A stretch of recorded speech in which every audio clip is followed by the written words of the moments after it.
ನಮಸ್ತೆ. ಆಮ ಎಷ್ಟು ದಿನಗಳಿಂದ ಮಾಡ್ತಾ ಇದೀರಮ್ಮ ಇದನ್ನ? ಇವಾಗ 6 ದಿನ ಆಯ್ತು, 4 ದಿನ ಆಯ್ತು. 4 ದಿನ ಆಯ್ತಾ? 5ನೇ ದಿನ ರೀ ಇದು. ಹೌದಾ? ಪ್ರತಿದಿನನೂ ಭಕ್ತಾದಿಗಳು ಇದೇ ರೀತಿ ಬರ್ತಾರಾ? ಪ್ರತಿದಿನ ದಿನದಿಂದ ದಿನಕ್ಕೆ ಹೆಚ್ಚಾಗ್ತಾನೆ ಇರ್ತಾರೆ. ಇವತ್ತು ಬೇರೆ ಶುಕ್ರವಾರ ಅಲ್ಲ, ತುಂಬಾ ಜಾಸ್ತಿ ಜನ ಇರೋದು. ಸೊ ಅಂದಾಜು ಎಷ್ಟು ಹೋಳಿಗೆ ಮಾಡ್ತಾ ಇದೀರಮ್ಮ? 1,000 ಜನ ರೀ. ಎಷ್ಟು? 1,000 ಜನ ಮೇಲೆ ರೀ ದಿನ. ಇವತ್ತಾ? ಇವತ್ತು ದಿನ ಏನಿಲ್ಲ ಅಂದ್ರೆ 500-600 700-800 ಜನ ಭಕ್ತಾದಿಗಳು ಬರ್ತಾನೆ ಇರ್ತಾರೆ. ನೀವೆಲ್ಲ ಎಷ್ಟು ಜನ ಇದೀರಮ್ಮ? ನಾವೆಲ್ಲ ಬಹಳ ಜನನೇ ಮಾಡ್ತೀವಿ. ನಮ್ಮ ಊರವರೆಲ್ಲ ಬರ್ತೀವಿ. ಬಂದದ ಭಕ್ತರು ಬರ್ತಾರೆ. ಬಂದಿರೋ ಭಕ್ತರು ಸೀದಾ ಇಲ್ಲಿ ಬಂದು ಹೋಳಿಗೆ ಮಾಡಿ ಸೇವೆ ಮಾಡಿ ಆಮೇಲೆ ಜ್ಯೋತಿ ದರ್ಶನ ತಗೊಂಡು ಪ್ರಸಾದ ತಗೊಂಡು ಹೋಗ್ತಾರೆ. ನನ್ಗೊಂದು ವಿಶೇಷ ಕಾಣಿಸಿದ್ದೇನು ಅಂತ ಹೇಳಿದ್ರೆ, ನಾರ್ಮಲಿ ಎಲ್ಲಾ ದೇವಸ್ಥಾನಗಳಿಗೆ ಹೋದಾಗ ತಟ್ಟೆ ಇಡ್ತಾರೆ, ಲೋಟ ಇಡ್ತಾರೆ, ಪ್ರಸಾದ ಬಡಿಸ್ಕೊತ ಹೋಗ್ತಾರೆ. ಇಲ್ಲಿ ಹಂಗಲ್ಲ, ಬುದ್ಧಿಯವರೇನೆ ತಾವೇನೆ ಪ್ರಸಾದ ಎಲ್ಲರಿಗೂ ಕೊಡುವಂತದ್ದು ವಿಶೇಷ. ಇಲ್ಲಿ ವಿಶೇಷ ರೀ. ಸೊ ಇದ್ರ ಬಗ್ಗೆ ಇದು ಎಷ್ಟು ವರ್ಷಗಳಿಂದ ಬರ್ತಾ ಇದೆ? ಇದು ದೊಡ್ಡಜ್ಜರು ಇದ್ದಾಗ್ಲಿಂದಾನೇ ಇದೇ ರೀತಿ ನಡ್ಕೊಂಡ್ ಬರ್ತದೆ. ದೊಡ್ಡಜ್ಜವರು ಇದೇ ರೀತಿ ಮಾಡ್ತಾರೆ. ಇದೇ ರೀತಿಯಲ್ಲಿ ಪ್ರಸಾದ ಎಲ್ಲರಿಗೂ ಅವರೇ ಕೈಯಾರೆ ಪ್ರಸಾದ ಕೊಡ್ತಾರೆ, ಎಲ್ಲರಿಗೂ ಕೊಡೋರು. ಎಷ್ಟು ವರ್ಷ ಆಯ್ತು? ಒಂದು 50 ವರ್ಷ. 50 ವರ್ಷದಿಂದ 50 ವರ್ಷದಿಂದ ಇದೇ ಪದ್ಧತಿ ಇದೆ. ಇದೇ ಪದ್ಧತಿ. ಅದೇನಾದ್ರು ಮೊದ್ಲೆಲ್ಲ ಹೇಗಿತ್ತಮ್ಮ ಪ್ರಸಾದ ವ್ಯವಸ್ಥೆ? ಯಾವ ಮೊದ್ಲೆಲ್ಲ ಇದೇ ಸಿಸ್ಟಮ್ ರೀ. ಅಂದ್ರೆ ಸ್ವಲ್ಪ ವರ್ಷ ಹೆಚ್ಚಿಗೆ ಆಗ್ತಾ ಇವಾಗೆಲ್ಲ ಜಾಸ್ತಿ ಆಗ್ತದೆ. ಸೊ ಭಕ್ತರು ಅಂತಂದ್ರೆ ಯಾರ್ ಬೇಕಾದ್ರೂ ಬಂದು ಸೇವೆ ಮಾಡ್ಬೋದು? ಯಾರ್ ಬೇಕಾದ್ರೂ ಬಂದು ಸೇವೆ ಮಾಡ್ಬೋದು. ನೀವೆಲ್ಲ ಎಷ್ಟು ಗಂಟೆಯಿಂದ ಸ್ಟಾರ್ಟ್ ಮಾಡಿದ್ದಮ್ಮ ಕೆಲ್ಸನ? ಇವ್ರು ಅತ್ತಿಯರೆಲ್ಲ ನಮ್ಮ ಅಮ್ಮರು, ದಾನಮ್ಮ, ಭೀಮಮ್ಮ ಅವರೆಲ್ಲ ಬೆಳಗ್ಗೆನೆ ಬರ್ತಾರ್ರಿ. ಜಲ್ದಿ ನಾವು ಸ್ವಲ್ಪ ಲೇಟ್ ಆಗಿ ಬರ್ತೀವಿ. ಅಂದ್ರೆ ದಸರಾ ಹಬ್ಬ ಅಂತ ಬಂತು ಅಂತಂದ್ರೆ ನೀವು ಮಠದಲ್ಲೇ ಇರೋದು? ಬಂದು ಸೇವೆ ಮಾಡಿ ಪ್ರಸಾದ ತಗೊಂಡು ಹೋಗ್ತೀವಿ ನಾವು. ಎಷ್ಟು ಗಂಟೆ ಅಂದ್ರೆ ನೀವು ಸುಮಾರು ಇವಾಗ ಒಂದು 45 ಜನ ಇರ್ಬೋದು. ಈ 45 ಜನನು ಹೋಳಿಗೆ ಮಾಡೋದಕ್ಕೆ ಅಂತ ಬಂದಿರೋದಾ? ಹೋಳಿಗೆ ಮಾಡಕಂತ. ನೀವೆಲ್ಲ ಇದೇ ಊರ್ ಗ್ರಾಮಸ್ಥರ? ಇದೇ ಗ್ರಾಮಸ್ಥರ್ರಿ. ಒಂದೊಂದ್ ದಿನ ಒಂದೊಂದ್ ಸಂಘದವರು ಅಂತ ಎಲ್ಲರೂ ಬರ್ತಿರ್ತಾರಿ. ಸುತ್ತಮುತ್ತಲ ಹಳ್ಳಿಯರ ಭಕ್ತರು ಎಲ್ಲರೂ ಬರ್ತಿರ್ತಾರ್ರಿ. ಎಲ್ರು ಬಂದು ಕೈಲಾದಷ್ಟು ಸೇವೆ ಮಾಡಿ. ನೀವು ಎಷ್ಟು ವರ್ಷದಿಂದ ಈ ಸೇವೆ ಮಾಡ್ತಾ ಇದ್ದೀರಾ? ನಾನು ನಮ್ಮ ಅಪ್ಪಾಜಿಯವರು ಅವ್ರಿದ್ದಾಗಿಂದ ನಾ ಚಿಕ್ಕವಳಿದ್ದಾಗಿಂದಾನೆ ಇಲ್ಲಿ ಸೇವೆ ಮಾಡ್ತೇನೆ. ಗದಿಕೆರೆಗೆ ಇದ್ದಾಗ್ಲಿದ್ದಾನೆ. ನಿಮ್ಗೆ ಏನ್ ಅನ್ಸುತ್ತಮ್ಮ, ಅಜ್ಜ ಅವರ ಮಹಿಮೆಗಳ ಬಗ್ಗೆ ಸಾವಿರಾರು ಜನ ಬಂದು ಹೇಳ್ತಾ ಇರ್ತಾರೆ, ನಮ್ಗೆ ಹಾಗಾಯ್ತು ಹೀಗಾಯ್ತು ಅಂತ ಹೇಳಿ. ಆ ತರದ್ ಏನಾದ್ರು ಒಂದೆರಡು ಪವಾಡ ಸದೃಶ ಅನುಭವಗಳು ಏನಾದ್ರು ನಿಮ್ಗೆ ಏನಾದ್ರು ಆಗಿದಾವ ಅಥವಾ ಕೇಳಿರೋ ಅನುಭವಗಳು ಏನಾದ್ರು ಇದಾವ? ಹೇಳಕ್ ಮಾತು ಸಾಲದು ರೀ. ಜ್ಯೋತಿ ದರ್ಶನ, ಆಮೇಲೆ ಎಲ್ಲ ನಮ್ಮ ಅಕ್ಕನ ಬಳಗ ಅಂತ ಅವ್ರಿಗೆಲ್ಲ ಸಣ್ಣ ಜರಾತು ದೊಡ್ಡ ಜರಾತು ಎಲ್ಲ ಚೆನ್ನಾಗಿ ಇದನ್ನ ಮಾಡ್ಕೊಡ್ತಾರ್ರಿ. ಧನ್ಯವಾದ. ಹೂರ್ಣ ಪ್ರಿಪರೇಷನ್ ಎಲ್ಲ ಹೇಗ್ ಮಾಡಿರ್ತೀರಮ್ಮ?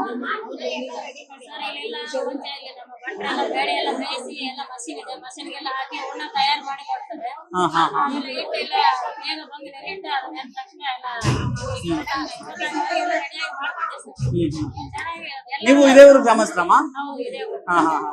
ಅಂದ್ರೆ ದಸರಾ ಬಂತು ಅಂದ್ರೆ ನೀವು ಒಂದ್ ವಾರ ಫುಲ್ ಇಲ್ಲೇ ಇರ್ತೀರಾ ಅನ್ನಂಗಾಯ್ತು.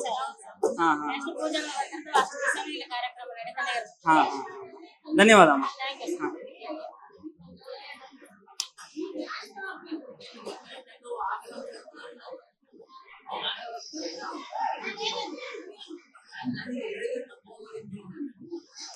ನಮಸ್ತೆ. ನಮಸ್ಕಾರ ಸರ್. ತಮ್ಮ ಹೆಸರು ಸರ್? ಸರ್ ನಮ್ಮ ಹೆಸರು ಕೊಟ್ರೇಶ್ ಅಂತಾನೆ. ಸರ್ ನಂದಿಪುರ ಸರ್ ನಮ್ದು. ಹಗರಿಮನೆ ತಾಲೂಕು, ವಿಜಯನಗರ ಜಿಲ್ಲೆ. ಪರಂ ಪೂಜೆ ಶ್ರೀ ಕನಕಪೂಜೆ ಮಹಾಸ್ವಾಮೀಜಿಯವರು ಮಾಡ್ಕೊಂಡ್ ಬಂದಿರ್ತಕ್ಕಂತ ಒಂದು ಪೂಜೆ ಸರ್ ಇದು. ಪ್ರತಿ ವರ್ಷ ನವರಾತ್ರಿ ದಿನ ಮಾತ್ರ 9 ದಿನ ಜ್ಯೋತಿ ದರ್ಶನ ಆಗ್ತದೆ. 9 ದಿನ ಮಾತ್ರ ಎಲ್ಲರೂ ಅಕ್ಕನ ಬಳಗದವರು ಆಮೇಲೆ ಇಲ್ಲಿ ನಮ್ಮ ನಂದಿಪುರದ ಹೆಣ್ಮಕ್ಳು ಬಂದು ಸೇವೆ ಮಾಡ್ತಾರೆ ಸರ್. ಎಷ್ಟು ಸರ್ ಇವಾಗ ಪಾಕಶಾಲೆ ಇದೆಲ್ಲ, ಪಾಕಶಾಲೆ 9 ದಿನ ಬಿಡುವಿಲ್ಲದೆ ಕೆಲಸ ಆಗ್ತಾನೆ ಆನಂತರ ನಂದಿಪುರದಲ್ಲಿ ದಸರಾ ಮಹೋತ್ಸವದ ವಿಶೇಷತೆ ಏನು ಸರ್? ಇದು ದಸರಾ ಮಹೋತ್ಸವದಲ್ಲಿ ಪ್ರತಿ ವರ್ಷ ನಡೆಯುತ್ತಿದ್ದು 9 ದಿನ ಮಾತ್ರ ಇರ್ತದೆ. ಈಗ ಪರಮಪೂಜ್ಯ ಕನಕಪೂಜೆ ಸ್ವಾಮೀಜಿಯವರಿಗೆ ಕೌಜಲಿ ತಪಸ್ವಿಗಳು ಒಂದು ಪೂಜೆ ಕುಂತಿದ್ರು. ಪೂಜೆ ಕುಂತ ಪ್ರೇರಣೆ ಆಯ್ತು. ಇದು ಈ ಭಾಗದಲ್ಲಿ ನಡೆದಾಡ ದೇವ್ರಿಗೆ ಯಶಸ್ವಿಯಾಗಿರ್ತಕ್ಕಂಥ ಒಂದು ಮಗು ಜನ್ಮ ತಾಳಿಗೆ ಆ ಉದ್ದೇಶಕ್ಕೋಸ್ಕರ ಅವನ ಪೂಜಾ ಸಾಮಾನುಗಳು ಮಾತ್ರ ಅವು ಮಗು ವಯಸ್ಸಿಗೆ ಬಂದಾಗ ಕೊಡ್ಬೇಕಂತ ಕರ್ತ ಅಂತ ಹೇಳಿದ್ರು. ಹಂಗಾಗಿ ಅವು 9 ದಿನ ಮಾತ್ರ ಜ್ಯೋತಿ ದರ್ಶನ ಮಾತ್ರ ಬರ್ತಾರೆ. ಈ ಜ್ಯೋತಿ ದರ್ಶನದಲ್ಲಿ ದರ್ಶನ ಮಾಡಿರ್ತಕ್ಕಂಥ ಭಕ್ತಾದಿಗಳು ಪವಿತ್ರನಾಗ್ತಾರ, ಪಾವನಾಗ್ತಾರ ಸರ್. ತಮ್ಮ ಹಿಂದಿನ ಮಾಡ್ತಕ್ಕಂಥ ಕರ್ಮದ ಎಲ್ಲ ಪರಿಹಾರ ಆಗ್ತದೆ ಸರ್, ಪಾವನ ಆಗ್ತದೆ. ಆ ಉದ್ದೇಶಕ್ಕೋಸ್ಕರ ಸರ್ ಈ ಪಾಕಶಾಲೆ ಒಂದ್ ಸ್ವಲ್ಪ ಪರಿಚಯ ಮಾಡಿಸ್ಕೊಡ್ತೀರಾ ಸರ್? ಏನೇನ್ ಮಾಡ್ತಾರೆ, ಹೇಗೆ ಬೆಳಗ್ಗೆಯಿಂದ ಸಂಜೆವರೆಗೆ ಏನೇನ್ ಇರುತ್ತೆ? ಸರ್ ಬೆಳಿಗ್ಗೆ ಟಿಫನ್ ವ್ಯವಸ್ಥೆ ಇರ್ತದೆ ಇಲ್ಲಿ. ಇಲ್ಲಿ ಸೇವೆ ಮಾಡ್ತಕ್ಕಂಥವ್ರಿಗೆ. ಆಮೇಲೆ ಇಲ್ಲಿ ಮಧ್ಯಾಹ್ನ ಹೋಳಿಗೆ ಪ್ರಸಾದ ಸರ್. ಪ್ರತಿನಿತ್ಯ ಹೋಳಿಗೆ ಪ್ರತಿದಿನನೂ ಹೋಳಿಗೆ ಇರುತ್ತಾ? ಹೌದು ಸರ್, 9 ದಿನ ನವರಾತ್ರಿ 9 ದಿನ ಹೋಳಿಗೆ ಇರ್ತಾರೆ. ವಿಜಯದಶಮಿ ಅಂತಾನೆ ಇರುತ್ತೆ ಸರ್. ನವರಾತ್ರಿ ದಿನ 9 ದಿನ ಮಾತ್ರ ಊರಿನ ದೈವತೆಲ್ಲ ಪ್ರಮುಖ ಬರ್ತಾರೆ. ಊರಿನ ದೈವತರು, ಅಕ್ಕನ ಬಳಗದವರು ಎಲ್ಲ ಬಂದಿರ್ತಾರೆ. ಬಂದು ಸೇವೆ ಮಾಡಿ ಪ್ರಸಾದ ತಗೊಂಡಿರ್ತಾರೆ.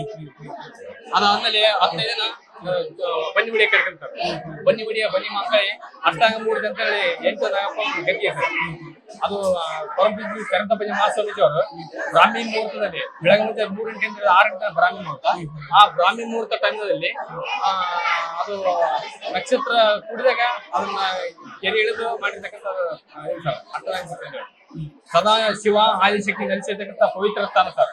ಆ ಸ್ಥಾನದಲ್ಲಿ 9 ದಿನ ನವರಾತ್ರಿ ಜ್ಯೋತಿ ದರ್ಶನ ಆದ್ಮೇಲೆ ಅಲ್ಲಿ ಅಭಿಷೇಕ ಆಗ್ತದೆ. ಅಭಿಷೇಕ ಆದ್ಮೇಲೆ ಬನ್ನಿ ಮುಡಿಯ ಕಾರ್ಯಕ್ರಮ ಮಾಡ್ತಾರೆ. ಬಹಳ ವಿಶೇಷ ಇರ್ತಾರೆ. ಒಟ್ಟು ಇಲ್ಲಿ ಮಠದಲ್ಲಿ ಒಂಥರ ಸರ್, ಒಂದು ಪ್ರತಿ ವರ್ಷ ಇದ್ದಾರೆ ಸರ್. ಶ್ರಾವಣ ಮಾಸದಲ್ಲಿ ಕುಂಭಾಭಿಷೇಕ, ಮಾಘಶುದ್ಧ ದಶಮಿ ರಥೋತ್ಸವ, ಆಮೇಲೆ ಆಶಿಸಿದ ನವದಿನ ಜ್ಯೋತಿ ದರ್ಶನ, ಆಮೇಲೆ ಲಕ್ಷ ದೀಪೋತ್ಸವ, ಕುಂಭಾಭಿಷೇಕ, ಕಾರ್ತಿಕ ಜಾತ್ರೆ, ಆಮೇಲೆ ಕೃಷಿ ಮೇಳ, ಸಾಮೂಹಿಕ ಮದ್ವಿ ಇವೆಲ್ಲ ಮಾಡ್ತಾರೆ ಸರ್.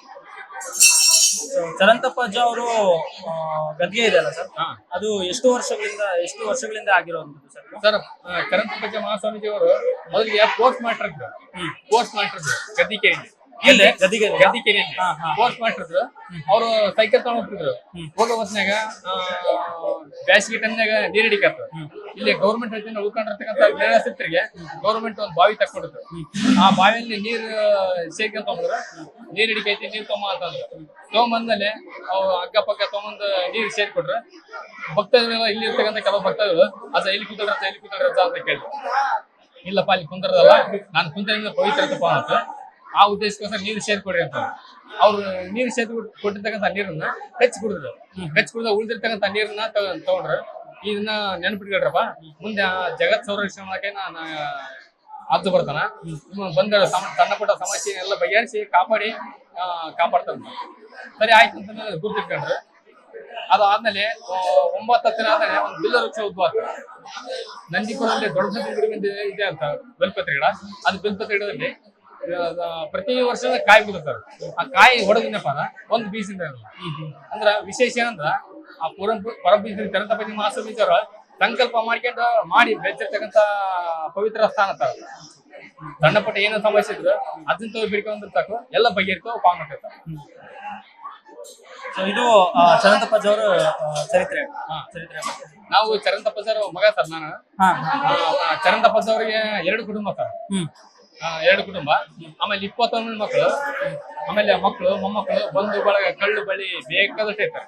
ಅಷ್ಟಿದ್ರು ಕನ್ನ ಅದರಿಗೆ ಯಾರಿಗೂ ಎಲ್ಲರಿಗೂ ಒಳ್ಳೇದ ಅಲ್ಲಿ. ಅವ್ರು ನಂಬಿ ಬಂದಾದ್ಮೇಲೆ ಅವ್ರು ಕೂಲ್ ಸರಿ ಕೊಂಕಲ್ಲ ಕಾಪಾಡಕ್ ಕರ್ತ. ನಂದು ಸಣ್ಣ ಪುಟ್ಟ ಏನೋ ಸಮಸ್ಯೆ ಇದ್ರು ಅಜ್ಜ ಅಂತ ಮನಸ್ಸು ಬೇಕಂದ್ರೆ ಸಾಕ ಆ ಬೈಕ್ ಈಡೇರ್ತಾವ. ಅವ್ರು ಮನಸ್ಸಿನ ಬೈಕ್ ಅಂತ ಈಡೇರ್ತಾವ. ಸುಖ ಆಗತಿ, ಶಾಂತಿ, ನೆಮ್ಮದಿ ಆಗ್ತಾವ. ಆಮೇಲೆ ಅಜ್ಜಾರು ಏನಾರು ಅಪ್ಪಣಿ ಕೇಳಕ್ ತಾವ್ ಇಲ್ಲಿ ಕುಂದಿರ್ತಿದ್ರು ನಂದಿಪುರದಲ್ಲಿ. ನನ್ಗೆ ಏನ್ ಸಮಸ್ಯೆ ಐತಪ್ಪ ಅಂದ್ರ ಸರಿ ಆಯ್ತು, ಏನ್ ಬಂದಿದ್ದೀವಿ ಅದನ್ನ ನಾನೆಲ್ಲ ಬೋರ್ ಹಾಕ್ಬೇಕಂತ ಮಾಡಿದ್ವಿ. ಸರಿ ಆಯ್ತು, ನಿಮ್ ಹೊಲದಲ್ಲಿ ಈ ದಿಕ್ಕಿನಾಗ ಬನ್ನಿ ಮರ ಐತಿ, ಅದ್ರ ಮುಂದೆ ಹೋಗಿ ಪಾಯಿಂಟ್ ಗುರ್ತ್ ಮಾಡಿ ಬಂದು ನಾನು ಅಪ್ಪಣಿ ತಗೊಂಡೋಗಿ ಹಾಕ್ತೇವೆ. ಮೊದ್ಲೇ ಗುರ್ತಿಟ್ಟು ಹೇಳ್ಬಿಡೋರು. ಹೌದೌದು ಸರ್. ಅದ್ರ ಏನಂದ್ರ ಹುಟ್ಟಕ್ಕೆ ಮೂಲ ಪುರುಷರು. ಅದರದ್ದು ಮೂಲ ನಕ್ಷತ್ರ 1ನೇ ಚರಣ. ನಮ್ಮ ಸಣ್ಣ ಮರದ್ದು ಮೂಲ ನಕ್ಷತ್ರ 2ನೇ ಚರಣ. ಸಣ್ಣ ಹತ್ತರದ್ದು ಮೂಲ ನಕ್ಷತ್ರ 3ನೇ ಚರಣ. ಮೂಲ ನಕ್ಷತ್ರದಲ್ಲಿ ಮೂಲ ನಕ್ಷತ್ರ ಅಂದ್ಮೇಲೆ ಆಲ್ಮೋಸ್ಟ್ ಅದು ಸಾಮಾನ್ಯ ಇಲ್ಲ, ಅದು ಯಾರಿಗೆ ಸಿಗಲ್ಲ ನಕ್ಷತ್ರ ಅಂತ ಸಿಕ್ಕೈತಿ. ಆಮೇಲೆ ಅದರದ್ದು ಸಂಕಲ್ಪ ಮೇರೆಗೆ ನಾವ್ ಏನ್ ಕಂಡಿದ್ವಿ ಅದಕ್ಕಿಂತ ಹೆಚ್ಚು ಮಾಡೋದಿಲ್ಲ ಸರ್. ಒಟ್ಟಾರೆ ಎಷ್ಟು ವರ್ಷಗಳಿಂದ ಜಾತ್ರಾ ಮಹೋತ್ಸವ ನಡೀತಾ ಇದೆ ಸರ್? 1984ರಿಂದ start sir. ಇದು ಜಾತ್ರೆ 1984ರಿಂದ ಸ್ಟಾರ್ಟ್ ಆಗಿದೆ. 85 ಮೊದಲನೇ ವರ್ಷ ಕುಂಭಾಭಿಷೇಕ ಮಾಡಿದ್ರು. ಅಲ್ಲಿಂದ ಪ್ರತಿ ವರ್ಷ ಶ್ರಾವಣ ಮಾಸದಲ್ಲಿ ಕುಂಭಾಭಿಷೇಕ, ಮಾಘಶುದ್ಧ ದಶಮಿ ರಥೋತ್ಸವ, ಆಶ್ವಯುಜ ಶುದ್ಧ ನವದಿಗಳಲ್ಲಿ ಜ್ಯೋತಿ ದರ್ಶನ, ಆಮೇಲೆ ಲಕ್ಷ ದೀಪೋತ್ಸವ, ಲಕ್ಷ ದೀಪೋತ್ಸವ ಮಾರ್ಗಶಿರ ಶುದ್ಧ ಪೌರ್ಣಿಮೆ ಹುಣ್ಣಿಮೆ ಆದ ಮೊದಲನೇ ಗುರುವಾರ ಸರ್. ಪ್ರತಿ ವರ್ಷ ಅದು ಬಿಕ್ಕಿ ಪ್ರಕಾರ ಬರ್ತದೆ ಸರ್. ಆನಂತರ ನಾನು ನಂದೀಪುರ ನುಡಿ ಹಬ್ಬ ಅಂತ ಅದೊಂದು ವಿಚಾರ ಕೇಳಿದ್ದೆ. ಸೊ ಅದ್ರ ಬಗ್ಗೆ ಏನ್ ಹೇಳ್ತೀರಾ? ನುಡಿ ಹಬ್ಬ ಅಂದ್ರೆ ಎಲ್ಲ ಕವಿಗಳ ಬಗ್ಗೆ ತಮ್ಮ ಕವಿ ಕಾವ್ಯ ಕುಂಚನ ಬಗ್ಗೆ ಇದು ಮಾಡ್ತಾರೆ ಸರ್. ಅದ್ರ ಜೊತೆಗೆ ಕವಿ ಕಾವ್ಯ ಕುಂಚನ ಬಗ್ಗೆ ನಮ್ಮ ಅಜ್ಜನ ಮೇಲೆ ಒಂದಿಷ್ಟು ಇದ್ರ ಮೇಲೆ ಮಾಡ್ತಾರೆ ಸರ್. ಬಹಳ ಚೆನ್ನಾಗಿ ಒಟ್ಟಾರೆ ಪ್ರತಿ ವರ್ಷದ ಪ್ರತಿ ತಿಂಗಳಲ್ಲೂ ನಿಮ್ಗೆ ಹಬ್ಬನೇ ಇರುತ್ತೆ ಸರ್. ಇನ್ನೊಂದೇನು ವಿಶೇಷ ಅಂದ್ರೆ ಚರಂತಪ್ಪದವರು ಭಾನುವಾರ ಸೋಮವಾರ ಗುರುವಾರ ಹೇಳಿ ಕೇಳ್ತಿದ್ರು, ಸಣ್ಣ ಪುಟ್ಟ ಏನ್ ಸಮಸ್ಯೆ ಇದ್ರೆ ಹಿಂಗೈತೆ ಬರ್ರಿ ಅಂತ ಬರ್ತಿದ್ರು. ಬಂದು ತಮ್ಮ ಸಮಸ್ಯೆ ಎಲ್ಲ ಬಗೆಹರಿಸಿದ್ರು. ನಿಮ್ದು ಯಾವ ಊರು, ಏನ್ ಬಂದಿದೆ, ನಿಮ್ ಸಮಸ್ಯೆ ಏನು, ಅವರು ಪೂಜೆ ಮಾಡಿ ಅದು ಒಂದು ಹೇಳ್ತಿದ. ಅದವ್ರ ಒಂದು ಗಾಡಿ ಮಾತಾಡ್ತಿದ್ರು, ಹರ ಪೂಜೆ ಗುರು ಸೇವೆ ವರ ಪುಣ್ಯವಿಲ್ಲದೆ ಬರೀ ದೊರಕಬಿಟ್ಟೆ ಆತ್ಮ. ನಾವ್ ಹಿಂದೆ ಏನಾದ್ರು ಮುಂದಿನ ಜನದಲ್ಲಿ ಪುಣ್ಯ ಮಾಡಿರ್ಬೇಕು ಅಂತ ಇಲ್ಲ ಭಗವಂತನ ಪೂಜೆ ಮಾಡಿ ಭಗವಂತ ಗುರುಕೃಪೆ ಮಾತ್ರ ಕೇಳು, ಇಲ್ಲ ನಾವು ಅದನ್ನ ಪೂಜೆ ಮಾಡಿ ಪ್ರಾಪ್ತ ಹಂಗಾದ್ರೆ ಮಾತ್ರ ಬಗೆಯಿರುತ್ತೆ. ಅದ್ರ ಮುಖಾಂತರ ಆಪ್ರಿ ಹೇಳ್ತಿದ್ರು ಸರ್. ನೆಕ್ಸ್ಟ್ ಇವಾಗ ಉಡಿ ತುಂಬಾ ಕಾರ್ಯಕ್ರಮ ಇಲ್ಲಿ ನವರಾತ್ರಿ ಜ್ಯೋತಿ ದರ್ಶನ ಮುಗಿದ ತಕ್ಷಣ ಪ್ರತಿ ಒಬ್ಬ ಹೆಣ್ಮಕ್ಳು ಯಾವುದೇ ಊರಲ್ಲಿ ಯಾವುದೇ ಜಾತಿಯಲ್ಲಿ ಯಾವುದೇ ಮತ ಇರಲಿ, ಇದರಲ್ಲಿ ಜಾತಿ ಮತ ಧರ್ಮ ಯಾವ್ದು ಬರಲ್ಲ, ಎಲ್ಲರೂ ಬಂದು ಉಡಿ ತುಂಬಿಕೊಂಡು ಅದನ್ನ ಕೃಪೆಗೆ ಪಾತ್ರ ಆಗ್ತಾರೆ. ಧನ್ಯವಾದ ಸರ್. ತುಂಬಾ ವಿಷಯಗಳು ತಿಳಿಸ್ಕೊಟ್ರಿ, ತುಂಬಾ ಖುಷಿ ಆಯ್ತು. ಸೊ ಇಂತಹ ಒಂದು ಅದ್ಭುತವಾದಂತಹ ಒಂದು ಆಚರಣೆ ಹೇಗೆಲ್ಲ ನಡೀತಾ ಇದೆ, ಸೊ ಅದು ಹಲವಾರು ವರ್ಷಗಳಿಂದ ಅವರು ನಡೆಸ್ಕೊಂಡು ಬಂದಿದ್ದಾರೆ. ಸೊ ಇಂತಹ ಒಂದು ವಿಶೇಷ ಆಚರಣೆ ಎಲ್ಲರಿಗೂ ಮಾದರಿಯಾಗಲಿ ಅಂತ ಹೇಳ್ತಾ ಈ ಒಂದು ಸಂಪೂರ್ಣ ವಿಡಿಯೋವನ್ನ ನಿಮ್ಮ ಮುಂದೆ ಪ್ರಸ್ತುತಪಡಿಸ್ತಿದ್ದೇನೆ. ಸಂಪೂರ್ಣ ವಿಡಿಯೋವನ್ನ ನೋಡಿ, ಇಷ್ಟ ಆದರೆ ಲೈಕ್ ಮಾಡಿ, ಕಾಮೆಂಟ್ ಮಾಡಿ. ಅದೆಲ್ಲದರ ಜೊತೆಗೆ ಇದುವರೆಗೂ ನಮ್ಮ inspired news YouTube channel subscribe ಮಾಡಿಲ್ಲ ಅಂತಂದ್ರೆ ತಕ್ಷಣ ಸಬ್ಸ್ಕ್ರೈಬ್ ಮಾಡಿ, ಹಾಗೂ ಮುಂದಿನ ಎಲ್ಲ ಅಪ್ಡೇಟ್ಸ್ಗಾಗಿ ಬೆಲ್ ಐಕಾನ್ ಕ್ಲಿಕ್ ಮಾಡಿ. ಧನ್ಯವಾದ. ಗುರು ಮಹೇಶ್ವರ ಜನವರ ದಿವ್ಯ ನಾಮವ, ದಿವ್ಯ ನಾಮವ. ಯೋಗಿ ಮನೆಗೆ ಬಂದ ಶ್ರೀ ಗುರು ದೇವಧರೆಗೆ ಬಂದ, ಯೋಗಿ ಮನೆಗೆ ಬಂದ ಶ್ರೀ ಗುರು ದೇವಧರೆಗೆ ಬಂದ. ಶ್ರೀ ಗುರು ಕಾಲೊಳು ಪಾದುಕೆ ಕೈಯೊಳು ದಂಡ, ಶ್ರೀ ಗುರು ಕಾಲೊಳು ಪಾದುಕೆ ಕೈಯೊಳು ದಂಡ. ಬಾಲರವಿಯ ಕಳೆಯ ಬಾಲರವಿಯ ಕಳೆಯ ಯೋಗಿ ಮನೆಗೆ ಬಂದ ಶ್ರೀ ಗುರು ದೇವಧರೆಗೆ ಬಂದ. ಧರಿಸಿರಲು ಕೊರಳೋಳು ಭಸಿತ ರುದ್ರಾಕ್ಷಿ, ಕೈಯೋಳು ಜೋಳಿಗೆ ಯುಗ ಪುರುಷ. ಧರಿಸಿರಲು ಕೊರಳೋಳು ಭಸಿತ ರುದ್ರಾಕ್ಷಿ, ಕೈಯೋಳು ಜೋಳಿಗೆ ಯುಗ ಪುರುಷ. ಕಾಷಾಯಾಂಬರದ ಕಾಷಾಯಾಂಬರದ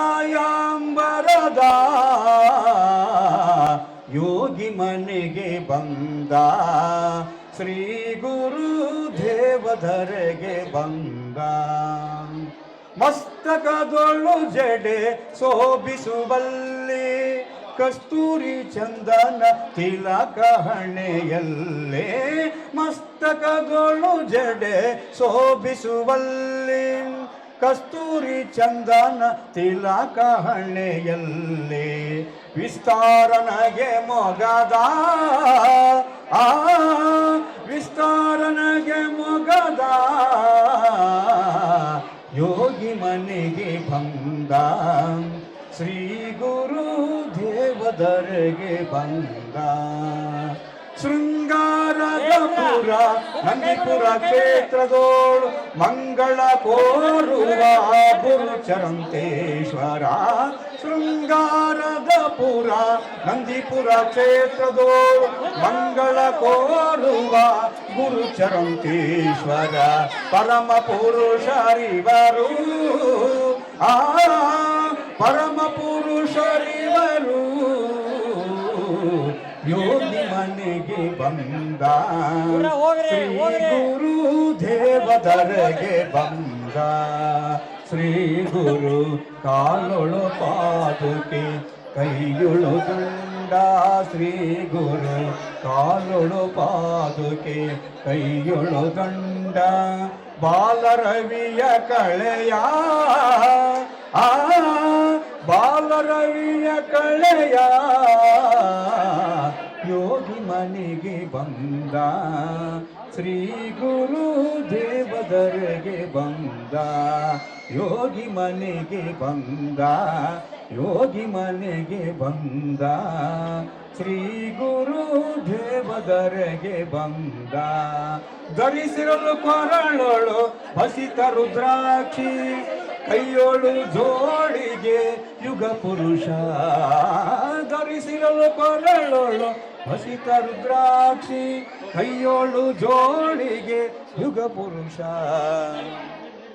ಸಾಂಬ ಜೈ ನಮಃ ಪಾರ್ವತೀಪತಿ ಶಿವ ಹರ ಮಹಾದೇವ ಹರ ಸ್ಮರಿಸುವ ಭಕ್ತರಿಗೆ ದರ್ಶನ ಆಶೀರ್ವಾದ ಪ್ರಸಾದ ಕರುಣಿಸುವ ನಿಜ ಜಂಗಮಾತೀತ ತಾನಾಗಿಯ ಬಸವೇಶ ಜಗದೀಶ ಸರ್ವೇಶ ಶ್ರೀ ಗುರು ಚರಂತೇಶ್ವರ ತೌಪಾದಕ್ಕೆ ನಮೋಸ್ತುತೆ ತಾಯಿ ಜಗಜ್ಜನನಿ ಕಲ್ಯಾಣಿ ಸರ್ವರೂಪಿಣಿ ಜಗನ್ಮಾತೆ ಅನಂತ ಕೋಟಿ ಬ್ರಹ್ಮಾಂಡಕ್ಕೆ ದೇವತೆಯಾಗಿರುವ ಈ ನಿನ್ನ ಅಪಾರ ಮಹಿಮೆಗೆ ಹಾದಿಯಂತೆಗಳಿಲ್ಲ. ಯಾವ ಭಕ್ತ ನುಡಿಯುವಾಗ ನಿನ್ನನ್ನು ಸ್ಮರಿಸುವನು ಆ ಭಕ್ತರ ಸಂಸಾರವನ್ನು ಉದ್ಧಾರ ಮಾಡುವೆ ತಾಯೇ. ಬ್ರಹ್ಮ ವಿಷ್ಣು ಮಹೇಶ್ವರ ಸೃಷ್ಟಿಸಿ ಮುಡಿಯಲ್ಲಿ ಕಟ್ಟಿಕೊಂಡು ಜೋಗುಳು ಪಾಡಿ ತ್ರಿಮೂರ್ತಿಗಳಿಗೆ ಸೃಷ್ಟಿಯ ಅಧಿಕಾರವನ್ನಿತ್ತ ಪರಮ ಜ್ಯೋತಿ ನೀನಲ್ಲವೇ ತಾಯೇ.